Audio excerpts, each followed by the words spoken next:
আপনার উম্মতকে বলবেন ব্যবসা করার করুক, নিয়মটা যেন আপনি নবীর সুন্নত মোতাবেক হয়। ব্যবসায় ব্যবসা হবে, শুধু তা না, স্বামীকে বলবেন স্ত্রীর দিকে তাকায় মুস্কি হাসতে, স্ত্রীকে বলবেন স্বামীর দিকে তাকায় মুস্কি হাসতে। এইদিকে তারা হাসবে, দুজনের আমলে আমি আল্লাহ সদকায়ে জারিয়ার সওয়াব লিখে দিব। এলাকায় যদি কোনো এতিম থাকে যার মাথায় কোনো অভিভাবক নাই, এরকম এতিম খুঁজে যেন তার মাথার উপর ছায়া হয়ে দাঁড়ায়। যে দুনিয়াতে এতিমের পাশে দাঁড়িয়ে মাথায় ছায়া হয়ে দাঁড়াবে, আমি আল্লাহ হাসরের ময়দানে দয়া করে উত্তপ্ত গরম পরিস্থিতিতে তাকে আরশের নিচে ছায়ার ব্যবস্থা আমি আল্লাহই করব। আল্লাহ বলে, হাবিব আপনার উম্মতকে বলবেন। আচ্ছা, সারাদিন কাজ করে মানুষের কি করতে হয় ভাই একটু বলেন না, কি করতে হয়? তো ঘুমাইলে কি আর আমল করার সুযোগ আছে? নবী রহমতুল্লিল আলামিনকে আল্লাহ বলে আপনার উম্মতকে বলবেন ঘুমানোর আগে যেন তারা ওযু করে ঘুমায়।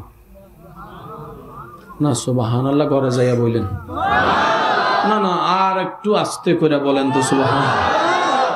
নবী আল্লাহ বলে আপনার উম্মতকে বলবেন ঘুমানোর আগে 2 মিনিট ওযুটা করে।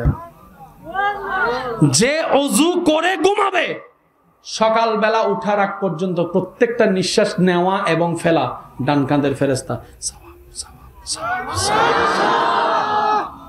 জান্নাত পাওয়া কঠিন হচ্ছে না সহজ? আমি শুনি নাই, আরো জোরে সবাই মিলে বলেন জান্নাত পাওয়া কি কঠিন হচ্ছে না সহজ? আচ্ছা, আপনারা যখন নামাজ পড়েন কাঁধটা যখন ঝুলাই দেন, গুনাহ থাকে কোন কাঁধে? জোরে কয় না, গুনাহ থাকে কোন কাঁধে? কোন বান্দার নামাজ যখন আল্লাহর পছন্দ হয় তখন আল্লাহ কি করে জানেন? আল্লাহ পাক বলে যে ফেরেশতা তার এটা খালি কর, এটা বাইর করে ফেলে গুনার বোঝা সব। নামাজ শেষ করার পরে যখন দাঁড়ায় তখন ফেরেশতা বলে যে আল্লাহ দিয়ে দিই, কয় না আমি নিছি আবার দিব। আচ্ছা, সবাই সুন্দর হতে চায় না? সুন্দর হওয়ার জন্য কত কিছু, কথা কয় না, কথা কয় না, কথা কয় না। সর্বোচ্চ 1 লাখ 1.5 লাখ 2 লাখ টাকা দিয়ে সাজার পরও 2-3 ঘন্টা পরে দেখবেন যে সেই সাজার। আপনার এলাকায় কিছু মুরব্বী আছে দেখবেন জীবনে কোনোদিন কিচ্ছু ব্যবহার করে না, কিন্তু চেহারাটা দেখলেই নুরানি নুরানি লাগে, সুন্দর লাগে, মায়া লাগে, সম্মান লাগে। এমন মুরব্বী যারা দেখেছেন তারা আওয়াজ দিয়ে বলেন ঠিক কিনা? এবার নাতি যাইয়া দাদারে জিজ্ঞেস করে, দাদা তুমি এত বিউটিফুল কেন? তোমার চেহারা দেখলে তো মায়া লাগে, ব্যাপারটা কি? আমিও সুন্দর হতে চাই তোমার মতো। দাদা কয় এই সুন্দর ফেয়ার লাভলি দিয়ে ফাটতি না, মেকআপ দিয়েও ফাটতি না, গৈসা মাইয়েও ফাটতি না, আটা ময়দা তো কিভাবে হব? দাদা বলে একটা কাজ করো, হাজার ব্যস্ততার ভিতরে রবকে সময় দেওয়ার জন্য সময় বের করো, টাইমে টাইমে ওযু করো। যতবার তোমার পানিটা ওযুর পানি মুখে যাবে, মুখের কোষে কোষে কোষে কোষে একটু খেয়াল করবেন, প্রত্যেকটা মানুষের হাতে যেরকম পশম আছে মুখের মধ্যেও পশম আছে। হাতের পশম সরাসরি দেখা যায়, মুখের পশম সবার সরাসরি দেখা যায় না। ওই পানিটা যখন লাগে, পানির কোষে কোষে কোষে কোষে যখন পানি যায়, কোষগুলো তখন সতেজ হয়ে যায়। ওই সতেজ হওয়ার কারণে ব্রাইটনেসটা বাড়ে। এটা হচ্ছে বিজ্ঞানের থিওরি। আর এদিকে তো নবীর হাদিস অনুযায়ী ওযুর পানি মুখে লাগার সাথে সাথে ওই গুনাহের কালি দাগগুলা তো অদৃশ্যভাবে জ্বরে যাচ্ছে, চেহারায় নুরানি ভাব চলে আসবে। বলেন সুবহান। সেজন্য বলি যাদের সুন্দর হওয়ার ইচ্ছা তারা ওযু বানায়। কথাটা বুঝেন? যাদের সুন্দর হওয়ার ইচ্ছা তারা কি বানায়? ওযু বানায়। যাদের শান্তি পাওয়ার ইচ্ছা তারা নামাজে সিজদায় পড়েন। একটা কথা বলি, শেষ ভালো যার সব ভালো তার। আমরা সবাই সারা জীবন নামাজ না পড়লে আল্লাহর কোনো লস, আর আমরা নামাজ পড়লেও আল্লাহর কোনো লাভ। আমরা পড়লেই আমাদের লাভ। একদিনে কি 5 ওয়াক্ত ধরা যায়? সম্ভব না। যারা সাপ্তাহিক নামাজি আছেন, আপনাদের কাছে আমার একটা আবদার, অন্তত প্রত্যেকদিন আসরের নামাজের সাথে বন্ধুত্ব করেন। আমি আপনার থেকে 1 ওয়াক্ত চাচ্ছি। কয় ওয়াক্ত? তো অনেকে বলবেন আল্লাহ বলছে 5 ওয়াক্তের কথা, বাড়ি হুজুর বলছে 1 ওয়াক্তের কথা। আমি বলবো ভাই, আমি হয়তো আপনাকে বুঝাতে ব্যর্থ হয়েছি। বলা একটা জিনিস, কাজ আদায় করে নেওয়া বলা শোনানো এক জিনিস, কাজ আদায় করে নেওয়া কোনটা উত্তম? শুনাই দিলাম এটা ভালো নাকি কাজ আদায় করা? অনেক শিক্ষক দেখবেন হোমওয়ার্ক দিয়ে দেয়, ডাব্লিউ কি একটা দিয়ে দেয়, আরেকজন শিক্ষকের সামনে বসাইয়া। সিস্টেম আছে না নাই? আমি চেয়েছি দৈনিক 5 ওয়াক্ত নামাজের ভিতর কয়েকটা চাইছি, যারা 5 ওয়াক্ত নামাজের সাথে এখনো বন্ধুত্ব করতে পারেন নাই তাদের কাছে চেয়েছি কয়েকটা। কোন ওয়াক্ত? সবাই একটু বলেন না ভাইয়া, কয়েকটা? আমি আপনার থেকে ফজর চাই নাই। কেন জানেন? একদিন, 2 দিন, 3 দিন পড়বেন, চতুর্থ দিন আপনার উঠতে ইচ্ছে করবে না, ফজর গ্যাপ যাবে।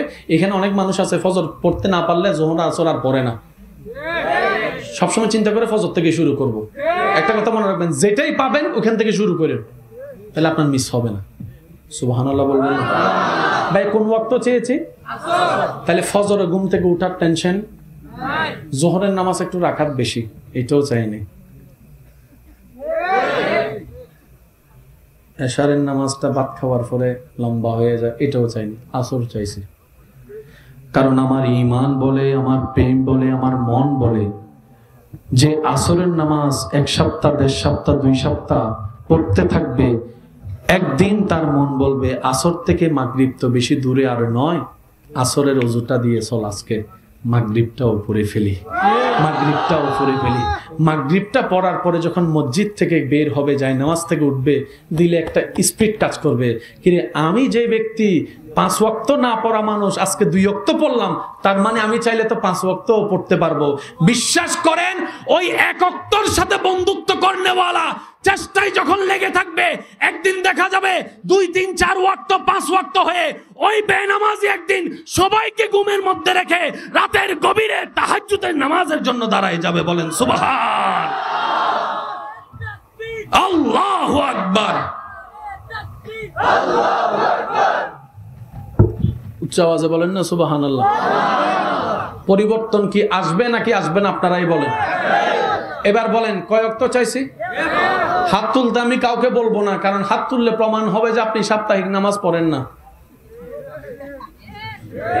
তো কাউকে ইজ্জতে আঘাত দিলে গুনাহ কবিরা হয়। একটা মাসালা মনে রাখবেন, একজন নামাজি সে 5 ওয়াক্ত নামাজ পড়ে, একজন বেনামাজিকে সে অহংকার করে ঘৃণা করছে, আল্লাহ বলে যে তোর নামাজ আমার দরকারই নেই। আমার বান্দাকে তুই ঘৃণা করতে পারবি না, উপদেশ দিতে পারবি। একটু বুঝেন কথা, উপদেশ দিতে পারবা, চল আয় একসাথে নামাজ পড়ি। তুই তো বেনামাজি, তুই তো জাহান্নামী। রব বলে যে এখনো কিয়ামত হয় নাই, তুই কেডা রে জাহান্নামী বলার? জাহান্নাম দিব না জান্নাত দিব, এটা তো আমার কাজ, তোরে দিছে কে? সেজন্য মনে রাখবেন, জান্নাত পাওয়া সহজ। কেন বললাম? এখন থেকে দোয়া করবেন, আল্লাহ অমুককে জান্নাত দাও, অমুককে জান্নাত দাও, আমার সাসারে জান্নাত দাও, আমার জেডারে জান্নাত দাও, ওই আমার মার জায়গা খাইছে যে আমার মামা, তারও জান্নাত দাও, আমার জেডা যেটা আমার বাপ মারা যাওয়ার পর আমাদেরকে বের করে দিছে, আল্লাহ তারও জান্নাত দাও, আমার বড় ভাইরে জান্নাত দাও, আমার ছোট ভাইরে জান্নাত দাও, ওই তারও জান্নাত দাও, আমার দুশমনরাও জান্নাত দাও। আল্লাহ পাক আপনার সেই দোয়া কবুল করে আপনারে জান্নাত দিয়ে দিবে। কিভাবে বুঝাই আপনাদেরকে? সারা জীবন শুনেছেন, জ্ঞান বিতরণ করলে জ্ঞান কমে, জ্ঞান বিতরণ করলে জ্ঞান, জোরে বলেন, জ্ঞান বিতরণ করলে জ্ঞান। আপনি যদি চান, আপনি যদি চান আপনার সুখ বাড়ুক, আপনি সুখ দিতে থাকেন, শান্তি দিতে থাকেন, বাড়বে আপনার। সেজন্য মনে রাখবেন, দানে কখনো ধন। আচ্ছা, এই মাহফিলটা যে কমিটির ভাইরা করছে, আশেপাশে প্রকাশ্যে গোপন অনেকে সাহায্য করছে না? বলেন না ভাইয়া? এই এলাকার অনেকেই আসতে পারে নাই, কিন্তু অনেক দূর থেকে এখানে মানুষ আসছে, এমনও আছে। এই অঙ্কটা একটু মিলাইয়েন। ইসলাম যে কত চমৎকার, কিভাবে বুঝাই আপনাদেরকে। কান্না করলে, হাসলে, হাসলে সদকায়ে জারিয়ার সওয়াব, কান্না করলে গুনাহ মাফ। ইসলামে কান্না করলেও লাভ, এত সহজ। ইন্নাদ-দীনা ইনদাল্লাহি। আমার জানা মতে, দেখি আমার মতো গুনাহগার কে কে আছেন, একটু হাত তুলুন, মন থেকে হাত তুলেন। সে জান্নাতি কেডা আছে, একটু হাত করে বাইর করুন তো।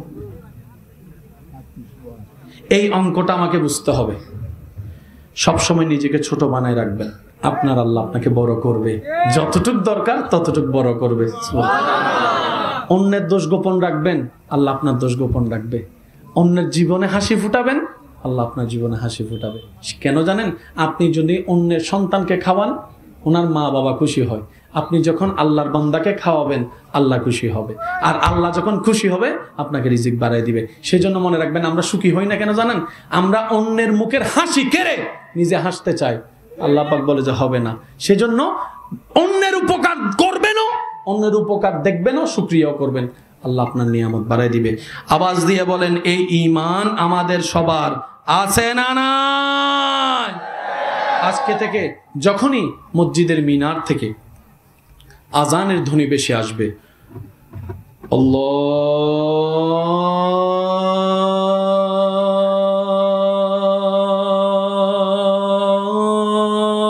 আল্লাহু আকবার, আল্লাহু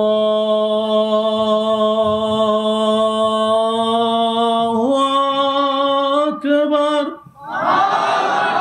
আমরা যেন কাজকে পিছনে ফেলে রবের ডাককে সম্মান দিতে পারি। আল্লাহ সে তৌফিক দান করুক। আর একটু জোরে বলেন না আমিন। এবার দুই হাত তুলে সবাই ঈমানি গর্জন দিয়ে একবার বলেন সুবহানাল্লাহ। এমন ভাবে বলেন যেন শয়তানের গালে জুতার বাড়ি পড়ে, সেই ঈমানি গর্জন দিয়ে বলেন সুবহানাল্লাহ। এবার বলেন আলহামদুলিল্লাহ। এবার বলেন লা ইলাহা ইল্লাল্লাহ। এবার গর্জন দিয়ে বলেন আল্লাহু আকবার, আল্লাহু আকবার, আল্লাহু আকবার, লা ইলাহা ইল্লাল্লাহ, লা ইলাহা ইল্লাল্লাহ, মুহাম্মাদুর রাসূলুল্লাহ সাল্লাল্লাহু আলাইহি ওয়াসাল্লাম। এই কমিটির ভাইদের সহযোগিতায় আপনারা থাকবেন এবং এশারের নামাজ প্যান্ডেলে আদায় করা হবে, আপনারা থাকবেন। ওয়া আখিরু দাওয়ানা আলহামদুলিল্লাহি রাব্বিল আলামিন। আসসালামু আলাইকুম ওয়া রাহমাতুল্লাহি তাআলা ওয়া বারাকাতুহু। আল্লাহুম্মা আমিন। ربنا آتنا في الدنيا حسنة وفي الآخرة حسنة وقنا عذاب النار। রব্বুল আলামিন আমাদের সকলের জীবনের কবিরা সগীরা গুনাহ মাফ করে দাও। আল্লাহ যারা কবরবাসী হয়েছেন তাদের কবর আযাব মাফ করে দাও। আল্লাহ এত কিছু চাই না, এত কিছু বুঝি না, এত কিছু বলতেও জানি না, এক কথাই বলি, আল্লাহ তোমার প্রেমিক হয়ে যেন কবরে যেতে পারি সেই তৌফিক দান করো। আল্লাহ তোমার প্রিয় বান্দা হয়ে যেন কবরে যেতে পারি সেই ইজ্জত আমাদের সবাইকে নসিব করে দাও। আল্লাহ সাহাবায়ে কেরাম আহলে বায়াত নামাজের মধ্যে দাঁড়ালে তোমার প্রেমে হারাই যেত, ওই রকম নামাজি আমরা হতে চাই। আল্লাহ আমাদের নামাজের মধ্যে সেই ঈমানি জোশ তুমি আল্লাহ দান করে দাও। এই কমিটির ভাইদেরকে সহযোগিতা যারা করেছেন তাদেরকে তুমি কবুল করো। আল্লাহ যারা অসুস্থ আছেন তাদেরকে তুমি সুস্থতা দান করো। আল্লাহ অত্র এলাকার সমস্ত আমার ঈমানি ভাই বোনদের হাজিরাকে তুমি কবুল করো, আমিন। বিহক্কে লা ইলাহা ইল্লাল্লাহ মুহাম্মাদুর রাসূলুল্লাহ সাল্লাল্লাহু আলাইহি ওয়াসাল্লাম। আমাকে একটু যাওয়ার জন্য সুন্দর করে আপনারা রাস্তা করে দিবেন। রাস্তা ক্লিয়ার করো, রাস্তা ক্লিয়ার করো।